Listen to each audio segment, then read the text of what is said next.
Good afternoon and welcome to the Castle Green Hotel here in Kendal. We're now going to watch a short video of some of the amazing work that's gone on with flood recovery work in the last 10 months. Everyone here, you've just been simply amazing and we thank you from the bottom of our hearts. Thank you.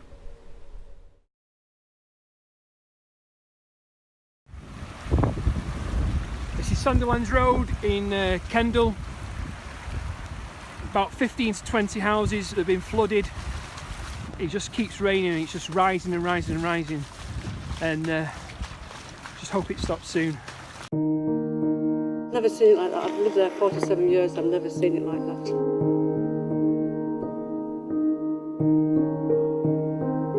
It was like watching a disaster movie. It is the feeling of horror and shock that this could happen in our town. There was that period of uncertainty as to, what had happened to your friends and family. First thing that I seen in front of me, because it was dark, was a Christmas tree floating around, and the lights were still on.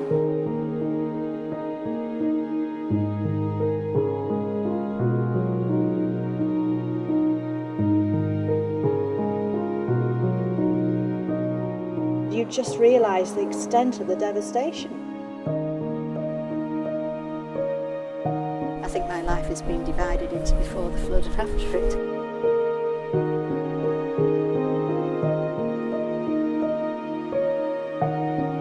It just came up very fast throughout the night and then it continued pouring down. Cars underwater, the alarms going off, the electrics in the cars, the indicators all flashing, and that eerie sound of quiet. And then these inflatable boats coming up the road, and then the volunteers for the rescue services shouting, "Anybody need any help?" It was so bizarre, so eerie, unreal. Everything was so still and calm the next day after the devastation, and people were quite numb. And as you knocked on doors and asked if they needed help, and everyone was going, "It's all right, I'm fine," but their eyes were telling you something different. Just on Waterside, there were some families with little kids, and I went into their flat, and it was one of the ground floor flats. Went in sort of about a week after the flood and the water subsided, and knowing that there were kids in there, and knowing it was close to Christmas, and knowing that there probably wasn't an awful lot of spare cash anyway, I suppose you realise how lucky you are.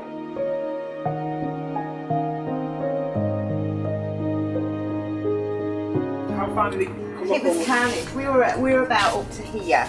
A big tidal wave had come through the shop, and just everything was on the floor, and it got carried around the shop with the sheer force of water. It was absolutely destruction. I keep remembering one young man who was with a partner about to buy a house and had saved and saved and saved for a deposit.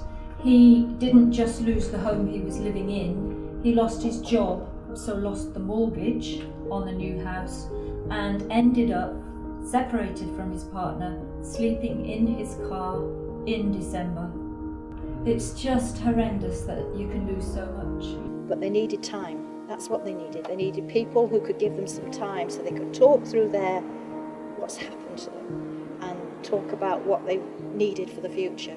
We actually just completely dropped what we were doing for a few days and actually focused on the emergency response. On the Monday morning, all the town councillors got together and SLDC, and we set up Kendal Cares. It was quite humbling actually to see all those people come along, and they'd all been so busy themselves, many of them flooded themselves as well. What I saw in that room for its first meeting was just that willingness to actually say, well, come together, what is it? And people were asking other organisations, well, how have you coped with this before? I can't praise that group enough, and I think after all this is over, we need to find a way of continuing to work together in that way. And people just came in off the streets, giving us stuff, giving us money, volunteering, and it gradually developed from there. And then of course I knew the church was doing an awful lot, so I came down here And we all put on our visibility jackets and went out there.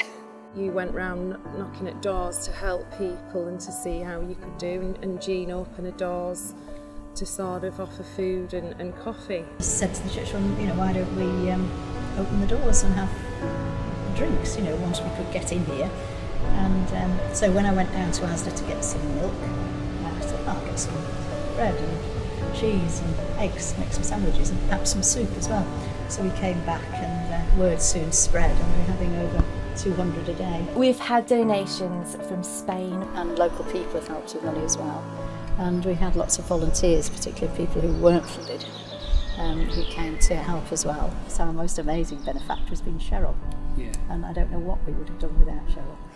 It was just, I just wanted to help. I just wanted to help the people. So on Christmas Day, we took the van round and delivered meals. We try to actually do our best to make sure everybody have something to eat over Christmas and can spend this time at least where it normally is, So it was good, it was pleasure, and that was really what we felt in our hearts, just to help them. Marks and Spencer's had a whole ton of turkeys that they were going to have to throw out. So if you turned up at our church on the midnight service, you walked into the porch to be greeted by 24 turkeys down the sides of the porch that Marks and Spencer's had kindly given us, and by the end of the service, thankfully, they'd all gone. We've been really amazed at the amount of people that have supported, volunteers, church organisations, the flood bank, and people that we never expected would come out and say, I've got some time, please can we help? We're in conjunction with South Leighton District Council, and we made sure they were moved out of the scheme to a place of safety. Yeah. We had to ensure that wherever they were going, they had the right facilities to cope with their needs. One particular property, we had to move them in a dialysis machine. It has been a very, very traumatic time for people, and it has been a disaster that's hit Kendal really badly. But you know what? The community has stepped up. Together we've been able to offer a lot of support physically and emotionally to people. In jargon, we call it discretionary effort. People just going beyond what they're paid to do. And that was so evident in that period of time. As we speak, it's in excess of £10 million. Of that, we have already spent 4.7 million, and we're currently giving away roughly £160,000 a week in applications that are still coming in. For a lot of people, it isn't nearly over. There's still houses with no floorboards. But more and more people on a day-by-day basis are beginning to move into their homes. They now need to replace furniture and goods and equipment that they lost. We've been back in our house 6 weeks now, but it's still not, we're not there yet. If you are suffering any kind of hardship as a consequence of the floods, please just get in touch. Please just let us know. We can help in all kinds of ways. I think that the spirit of the people of Kendal, of coming together and people wanting to help each other, even if they weren't affected by it, has been overwhelming. I think people have been fantastic. It's like one big family, it's amazing. I haven't seen it before, it's something really, really good. Got to know some of your neighbours a bit better, and they always speak now, and not always having a chat, but see how those will go past. I've never been prouder to represent a community. I've made more friends in the last 6 or 7 months than I have in the last 20 years. For me, that's absolutely crazy and unbelievable, but absolutely wonderful. In a tragic way, it's brought out the best in the community. On the Friday we opened in May, it went viral. We actually run out of floorboard, which is our top seller. So if it ever did happen again with flooding, we can actually get through the recovery process by just giving people chocolate floorboard. Yeah, I'm definitely going to have a porta cabin outside if this ever happens again, and then we're going to do that. And that's right, that's on camera. Okay, that's noted, Kendal. If this happens again, Sharon's going to get a porta cabin and sell chocolate floorboard. Yeah. Oh, fingers crossed, it will never happen again. It was so freak. Yeah. People have come together and have done their utmost to help people in a terrible situation. To say a big thank you, it doesn't sound enough, but it is meant to be.